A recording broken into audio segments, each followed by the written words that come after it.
Hey guys, so this is going to be the last video of the McGrath Mothership series. I may do the quad series in the future, or the 6 pens if you guys want it. So over the course of the last 3 months, I've basically been doing videos of a look with each one of the 8 motherships that came out over the course of the last 5 years, and basically just trying to figure out which one best suits me. Again, all of them are $125, so if I really didn't like any of them, I wouldn't have purchased them. But I do like all of them, but if I had to rate them, this is the order I would definitely go in. It took some back and forth for a couple of them because some of them are icons and very unique palettes, so it wasn't easy, but picking my favorite to least favorite, once they were in the right order, it made sense to me. So I hope this helps you guys. And again, like if you want to see looks with these palettes, I'm not doing a look today, but if you want to see looks with them, I also have my McGrath series videos down in the description below with the links. So check it out. So the only way I feel like was the right way to do it was to count down with my least favorite to my favorite. Save the best for last. So there are 8 motherships total, and I would say for number 8, I'm gonna have to go with Sublime. So if you guys know, Sublime has like this beautiful green in there, and I feel like that's my favorite thing out of the palette. Some of the other shades in there, I feel like I can get the same vibe or a similar vibe from the other motherships. So I don't find this one as necessary as the other ones if you have the majority of the motherships. It is a nice everyday palette if you're looking for one to like kind of wear more daytime friendly, but it doesn't have a lot of colors where you can make unique looks with, so that's why it is the last out of all of them. It definitely has beautiful tones. The astros in there are pretty nice, but out of the rest, it definitely fell in 8th place with me. And I think that's really all I have to say about it. Like, it's not a big debate about it. It's not like nothing's wrong with the palette. It's just out of the other options, it's my least favorite. It's the last one I'm usually gonna reach for, unless I'm just trying to find like a daytime easy trendy look, or even if I just want to pop into that green, because the green is gorgeous. But also, if you just want the green and you don't want to spend $125 on it, you can always get the Nocturnal Ravina quad. It has a beautiful green in it. They're a little different, but I think it can satisfy your need if like you were solely buying the mothership for just the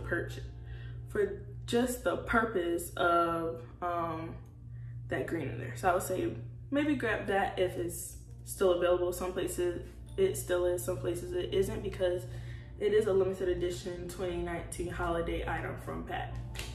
So number 7 is actually going to be the 7th mothership, so made it pretty easy. So this is going to be Divine Rose 1, the original. I love pinks, I love gold, so it's kind of funny I fell this far back, but I think the cool tone of it is the reason why.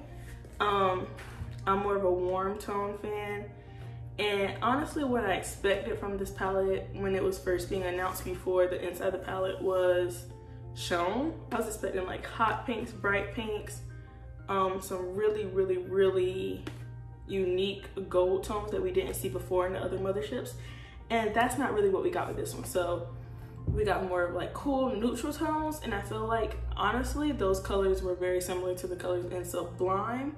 So if you're not looking at the whole collection, like I said earlier, you can choose between Mothership 7 and Mothership 2, so in between Divine Rose 1 and Sublime, because they are very similar color stories. They're not that different. They have like different hues, but overall like you're going to get very similar looks from either one of them. So again, number 6 is the 6th palette in the collection. I know a lot of people feel very differently about this one because this is Midnight Sun, and I feel like out of all of them it was a very unique palette that came out, and everybody has been asking Pat for purples for years, so a lot of people are very excited about this palette. I do not reach for it as much as I assumed I would when I first purchased it. It was actually my 2nd mothership I ever bought, and it just never really, I guess I just never got as excited for it as I thought I would. I find the color story very similar. Pay attention guys. So if you check out the Jackie Aina palette with Anastasia, like the colors are like sisters. Like if you were to swatch one next to the other, I'm not doing that today, but I might do it on my IG, you'll realize they both have that purple in there. They both have these beautiful like rustic orange tones, golds, greens, a dark matte brown. Like they're running arm in arm, and I reach for my Jackie Aina palette all the time. So that might be the reason why I don't reach for Midnight Sun as much, just because they're very close for me. Like the color schemes are very, very similar. So I think that's probably why, because I had my Jackie Aina since August of 2019, and I didn't get Midnight Sun until January of 2020. So because I probably didn't have a need for the shades in there is the reason I probably don't reach for it as often, but that is why it falls into number 6 on my countdown. So number 5 is one that a lot of people love. It's one of my favorites. As you can see, it made my top 5. But this palette, I think I had so much anticipation for it until it kind of, I can't explain it. I don't even know what I was about to say. But it's an all satin palette. It is Decadence, the sought after queen of the collection. This is the hardest, one of the hardest motherships to get your hand on, because it is limited edition and it's not always in stock. This summer 2020 has been the only time that it has stayed on the shelves for longer than a week, which is like completely insane. But the color story is very beautiful. It's all satins, and I did make some of my favorite looks, and it definitely helps you get out the box of like your everyday golds and browns. But it's not going to be your everyday wearable palette. It's not going to be your every night wearable palette, because you don't have those signature mattes in there. So that's why it's number 5 for me. Colors are beautiful, like Lapis Luxury, that beautiful blue in there, like it is stunning. But I just feel like this is a palette you can grab, and it can be the only one you use if you're following like that normal eyeshadow formula where you have like your mattes and your shimmers, and you can't do that with that palette. It's all shimmer, so you gotta be willing to go all out. And you're always gonna have like a specifically satin look. Like it's not gonna be able to cool it down sometimes or wear like really bright and dramatic. It's always gonna be pretty dramatic because it is all satin. So that's why Decadence is number 5. Number 4 is another one that is really hard to get your hands on. If you look for this palette in 2019, I know it was rough because I was looking for it in 2019. So this is Subversive. This is honestly, out of all of the motherships, all 8, Subversive has the most unique color pattern that I've probably seen in any palette. And there are like some really weird, funky colors in there, but like funky in a good way, not in a bad way. And the first person I saw that used it was Jackie Aina, of course. And the way that she used it really made me want to get my hands on it. Back then, I wasn't paying $125 for a palette, so it was just a video I watched, and then it just kind of faded out of my mind because it wasn't happening. But since I started collecting them all, I was definitely looking for it in my first sets, and then when I saw her video again, it just triggered me to really, really want to get my hands on it. If you're looking for a unique palette, if you're trying to get your $125 worth, and you want something that you know you don't have in your collection, especially if you have a lot of eyeshadows with golds, browns, just like regular everyday colors, Subversive is a palette. If you're spending your $125, you're going to use every shade in there because you probably don't have it. It's worth it. It's worth it. When I got my hands on it, it's worth it. Now, are you about to get an everyday look out of it? Probably not, because like the colors are just too unique. They're too bright. They're on it, but it's not like anything you have in your collection. Like, I haven't seen anybody do a dupe video where they match the colors up very well. Like, it's hard because the color scheme is so unique, and the shades in there, like there's even shades in there. I remember it's like this shimmer black in there. Well, it's a glitter black, but I didn't even notice it was in there until I was watching somebody's video. And it's because there's so many bright shades around it, and like these like breathtaking shades around it, you don't notice it right away, which just shows you how innovative that palette is. So if you don't have it, if you're looking to spend $125 and want to make sure that you are going to wear all 10 shades, Subversive is definitely one that I would say reach for. Now, number 3, I don't think it's that high on a lot of other people's lists, but it is for me because when I started the PMG series, it was my first time ever using the palette, and I did not know that it was this pigmented. I had some of the later palettes, but not any of the first palette. So this is gonna be Subliminal, the first Mothership there ever was. The one that triggered all the other 7, but it is completely stunning. It is cool tone, and the reason why I'm such a big fan of this one is because I feel like the colors in here match very well. Like the blues, the grays, the blacks, the like lavenders in here, they all just mesh very well together. And I feel like because I have Subliminal, and because Subliminal is so high on my list, sometimes I feel like that's the reason why Sublime and definitely Divine Rose 1 doesn't excite me as much as the other palettes, because I feel like if I take the blue out of Subliminal and I replace it with a pink and a gold, I have Divine Rose 1. They're very similar. I think they were going for the same vibe. I feel like this is like the baby blue version of it, and I feel like that's like the pink version. It's like the boy girl version. So if I had to choose out of the two, I'm choosing Subliminal because that blue is stunning, and the astros in this one are so unique, especially for it to be like one of the first, well, to be the first one curated. It was well done, well executed, and layering those blues and lavenders on top of each other is gorgeous. So I definitely have to put that as number 3 because it earned it. So number 2 is Bronze Seduction. So Bronze Seduction is the Pat McGrath palette that car's passing by.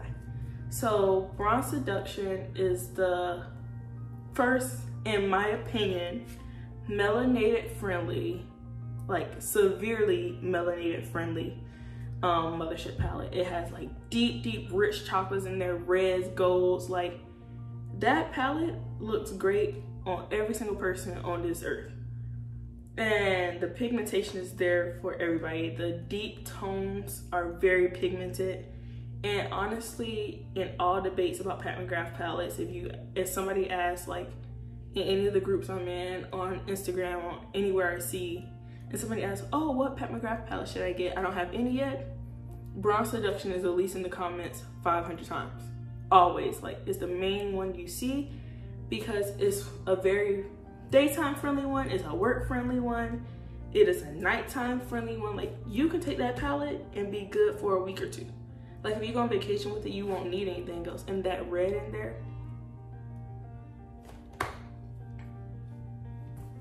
is beautiful. So it earned its spot. I feel like if you are thinking about starting your Mothership collection and looking for the one to go to that you can get the most use out of all the Motherships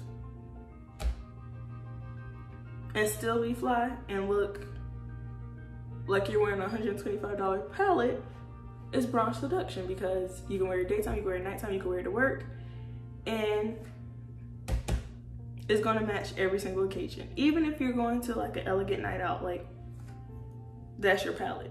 Hands down, that is your palette. So I feel like that's why Bronze Seduction is so loved by everybody. It earned its stripes, you know? And since we went through all of them, I don't have to have like a long pause in between my favorite one, because we all know it is her latest release out of all the Motherships. It came out in 2020, May or June. I don't remember if we saw it in May and it came out in June, or if it just came out in June, but it is going to be Divine Rose 2, the 8th Mothership. So if you know me, I love hot pinks, I love golds, and this palette is both. So that's how it beat Bronze Seduction for me. I feel like it is more of a nighttime palette, it's more of a fun palette. It's like that, I feel like it's like the fun older sister of Bronze Seduction. But what really takes this palette to the next level is we got a formula from Pat that we haven't received in any of the other 7.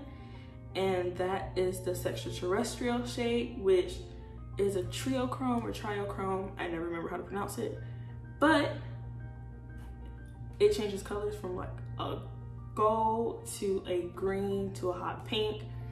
And I think it's gonna be the first of many more to come. So it's a groundbreaking palette for the Mothership collection. And honestly, like, there isn't one look that I've made with this palette that I haven't liked. There isn't one color in there that I don't want to dig my finger into. Like, from beginning to end, it's gorgeous.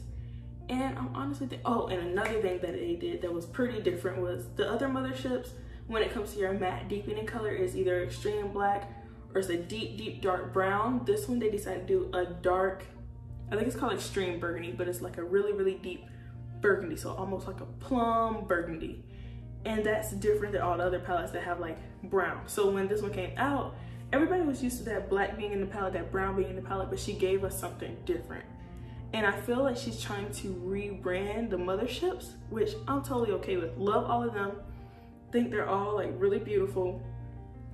But we don't know we need an upgrade, or we don't know we need a change until Pat McGrath sets the tone. And I feel like Extraterrestrial did that, Divine Rose 2 did that, and all the shades in there did. So I'm just looking forward to what's to come. I know that was her first Mothership release of the year, so I know we have one more usually. One comes in the fall, so we should be having one come up pretty soon, and then we'll be seeing what we get for holiday. If we get some more quads this time, or 6 pans, but Divine Rose collection overall, because there's Divine Rose 1, there's Divine Rose 2, and there's a 6-pan mini coming out pretty soon. It's actually about to be like a really big part of her brand. So hopefully we'll be seeing some more trio chromes pretty soon, and a lot of other innovative pieces to add to the family. So that finishes our ranking. I hope you guys enjoyed it.